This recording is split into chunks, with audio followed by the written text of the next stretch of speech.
বন্ধুরা, আপনারা যারা গরু কিনবেন, বিশেষ করে দেশি গরু অথবা জার্সি গরু, এই ধরনের গরু কেনার আগে আপনারা মাংসের একটা ওজন করবেন যে গায়ে কতটুক মাংস আছে।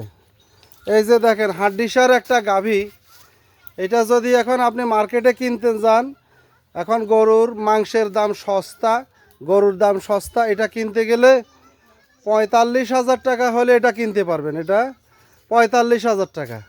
আর সাথে যে বাছুরটা আছে, বাছুরটা হচ্ছে ষাঁড় বাছুর, সাইওয়াল বাছুর। এটা কিনতে হয়তো আমাদের এই এরিয়াতে 45-50,000 টাকা লাগতে পারে। তো সেই ক্ষেত্রে 50,000 আর প্লাস 45,000, তাহলে কত হলো? 95,000। কিন্তু এই গরুটি তারা বাছুর সহ 1,15,000 দিয়ে কিনেছে, 1,15,000 দিয়ে কিনেছে।